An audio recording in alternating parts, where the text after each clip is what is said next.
Hey guys, it's my midday video. I didn't do a morning video. I'll just keep it light this morning. I was bullish coming into today. I'll show you my charts here in a minute. Basically, we crossed over the VWAP. That's that bright orange line right here on your TLT. That happened about it was around 12:05. We first got our first tick above that for TLT. And if you go over here on your ES futures, that was our first red candle up here at the top. That with the bonds catching a bid, all of a sudden we're going into right at this 2400 level for the S&Ps. We could very well easily just build out sideways here the rest of the day, but it looks like we've got a ceiling right here um, in the markets, and with a little bit, they're trying. If you noticed also on that TLT, this is the upper distribution zone for TLT. We come right down to the base of it. Overshot it this morning. Now we're trying to defend this upper distribution for the bonds, suggesting the bears are coming back in and supporting the sell-off at this point in time. So just keep that in mind going forward in your trading here, that upside might be really difficult to get from here into the rest of the session. The bonds are telling us what's happening here. Another thing which I'm keeping on watch here. We know we had that big end of day pop in the markets yesterday, yesterday, and we're right here right now trying to the VIX close. We're trying to defend above that VIX close as we speak right here right now, suggesting the bears are not wanting to give it up. So we're right here suggesting it's a bull bear cross scenario going into the afternoon hours. So the bonds are telling us that the markets are capped out here, and the VIX is suggesting that volatility is coming out of the market going forward today. So just keep that in mind going forward here. It's looking like we're going to have a less volatile afternoon going forward, in my opinion. And if you notice right here, we are testing that uh, moving average that we could be potentially a significant. This is we've only crossed the line one, two. This is the third time we're crossing the line.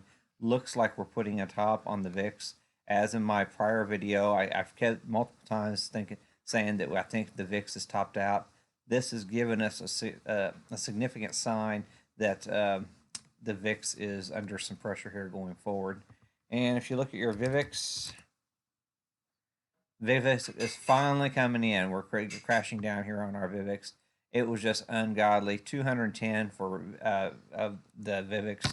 So we do have the volatility of the VIX is starting to crash down in on us here, and we're not getting quite the wild moves that we've become accustomed to. So that's suggesting the markets are beginning to settle down going forward here. So something to keep in mind going forward. We are also at a critical moving average on the VIVIX, suggesting we might be having a bullish bearish cross scenario setting up here going in the next day or two. That there might be continuation to the upside if this stuff continues to unwind a little bit. Yeah, Tesla got an upgrade today. I did not realize how dramatic this move was going to be for Tesla, by no means. But right out of the gate, I got Tesla this morning, ran it up above the V, and managed to take my profits this morning. Had a really nice win, and I had my multiple MAs up through here, so I didn't really want to take a big risk for it, so I took my profits off. And wouldn't you know it, after coming back in a little bit, it just took off to the moon this afternoon. It's just unreal. It makes me sick that I missed that move, but that's the way it goes sometimes.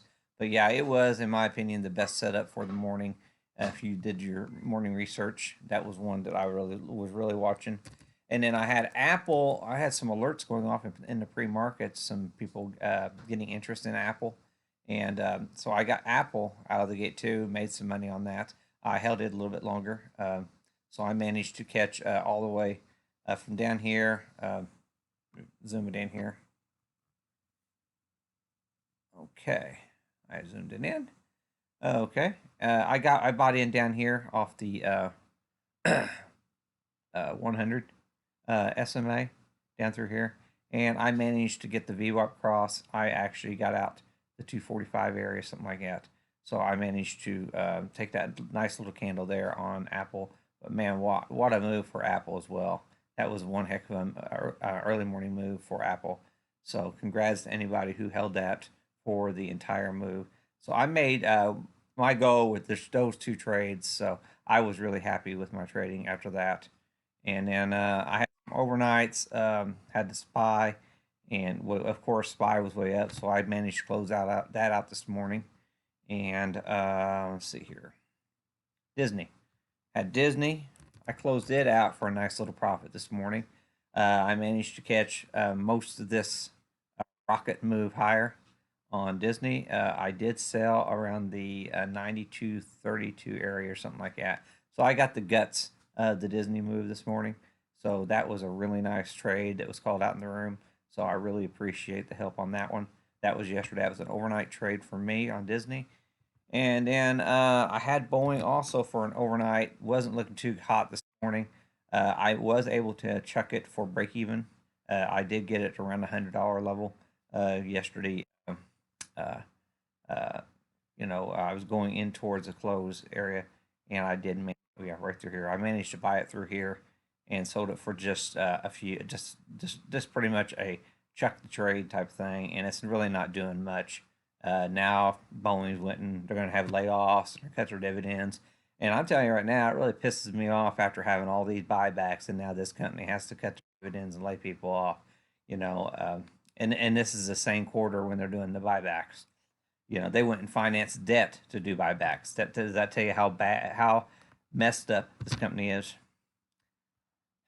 So I don't know what to say. And the actual trade that I was trying to put on this morning with some calls in Uber, right out of the gate, but the spreads were just ridiculous on Uber down here, and it was already up 9% at the time. Who would have ever thought 36% move in Uber in one day? But whenever a stock was up 9%, I just find it difficult for me to initiate a widespread trade in under that situation. But Uber, wow. Congrats to everybody who took this Uber. 36% return today. It's one of the best gainers for the day. Okay, on the bearish side this morning, Moderna is really taking it on the chin this morning. They can't find any love at all. I think there was news out that Gilead, their drug is working pretty good for the virus, so maybe that's shutting them out of potential for the coronavirus. They don't have theirs ready yet, and so they're really dumping that in spades today. J&J also similar situation. If Gilead's come out with the drug, then J&J was trying to develop this the similar situation there. Uh, Taiwan Semiconductor seems to be under pressure. Harley Davidson, because the auto industry is getting shut down, it's not going to be good for Harley as well. So Luckin Coffee looks like it's under pressure this morning. So it just gives you an idea. Lamb Research is also there. Are also I think it's Lamb Research. Not for sure. That's only 3%, so no sense to worry about that. And then we go on the call side, and we'll look at my large dollar movers, percent gainers. FedEx. I was calling this out. FedEx earnings was yesterday, I think, on FedEx. Look at this gains on FedEx. It just needed a little bit of time, the market to turn the corner for them to finally catch bids. A lot of retail businesses are trying to develop uh, delivery services, and with that's all good for FedEx and that whole sector of home delivery products. And Domino's Pizza is expanding 100,000 workers just so they can focus more on home delivery services. So you can see what's going on. Amazon's already announced 100,000 new employees for delivery services and building out a better part of their business. So obviously, there's a lot of things going on. So Lyft and Uber, they're going to be busy because you got Uber Eats on top of it, which actually could finally start turning a profit if this thing does continue to get horrible. And then Netflix, which that's a darling. Everybody being stuck at home, every major any type of dead cat bounce in the markets, Netflix gets bit back right back up. And Facebook this morning, I did trade Facebook this morning. So Netflix I tried to get, but it got away from me. I'll show you that one. Netflix I tried it. I always like to catch on the dip, but by the time I got over to it, it was already running and I couldn't catch it. I had the order in, and it just blew right by me. Facebook, I waited for the breakout of the day, and boom, I actually managed to catch most of this move right here. And so that actually that one in tandem with the others, that's what made my daily goal. And I called it quits around 10:30, I think. Yeah, it was about 10:30 that I called it quits on all my trading today, and just packed up shop. And then this afternoon I had a setup on Alibaba, just for a scalp trade. And you know, uh, actually, it looks like it would have worked even better than what I had planned on. We have my 55 moving average right here. Um, Basically, we came down, looked slightly below the 55 EMA, and we had the VWAP right up here. So I made a quick trade for the 55 to VWAP move. And boy, I wish I'd have kept it now. Could have more than doubled my return on that trade. But yeah, I like these little setups like here whenever you can have a major moving average and get a nice little scalp reversal trade for some quick coin in a bullish tape like today. Quick run over the main things. What I'm seeing here, this is our primary downtrend. The white line here, we are above that primary downtrend, pinned around 2400 right now on the ES futures.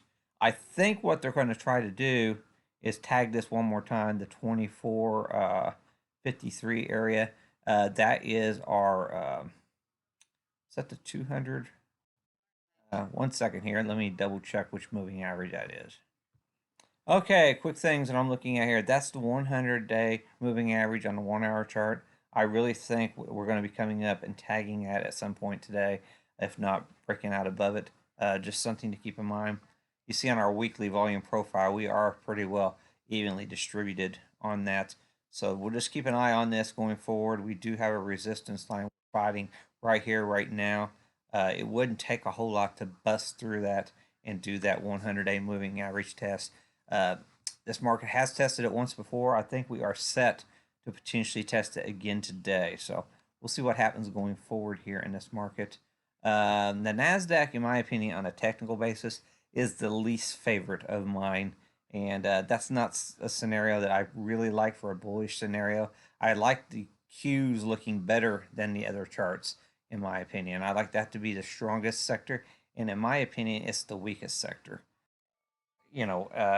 Technically, here's the downtrend. We just finally crossing over it, just barely holding above there. That's why I'm being really careful.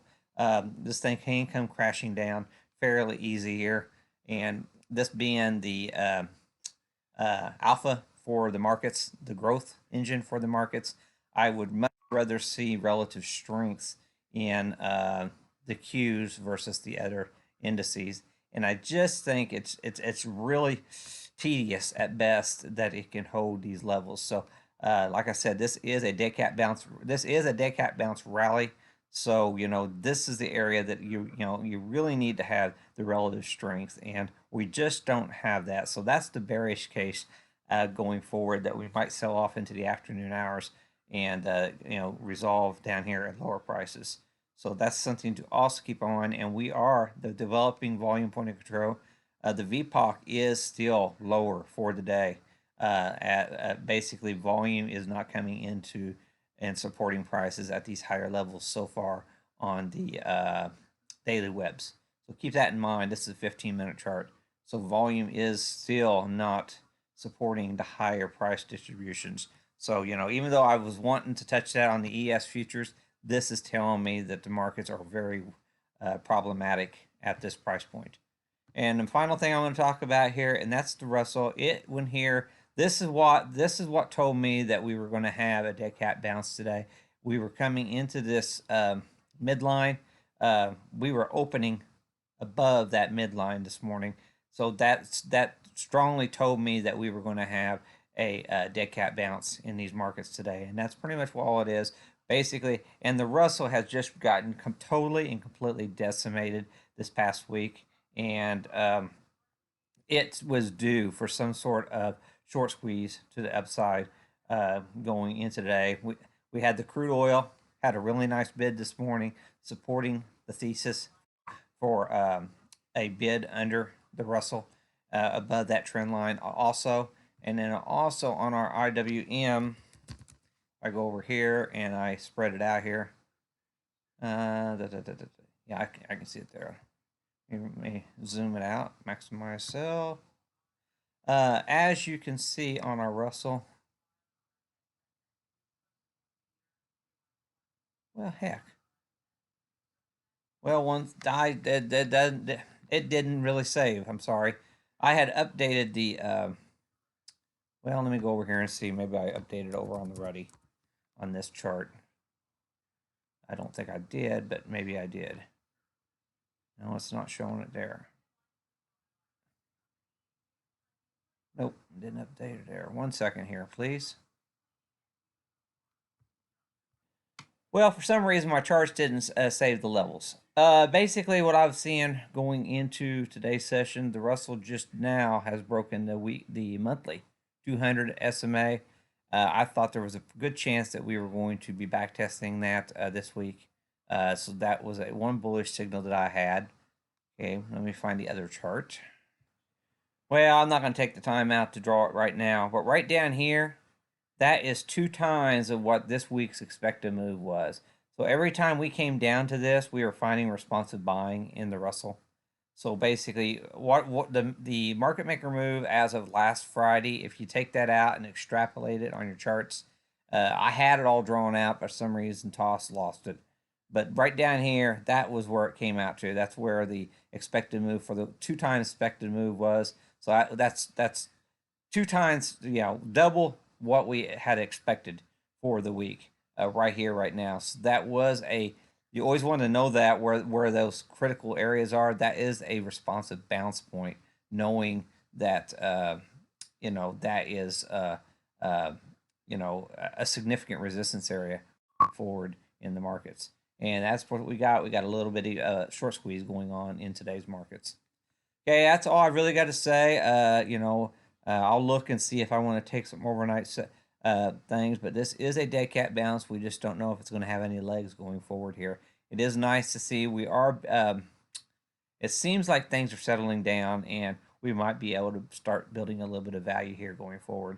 And there's some really nice movers, short squeezes that are happening in the markets in several places today. So hopefully we can build out here, and the downside is coming to an end. So, and we did hit the December 2018 lows yesterday.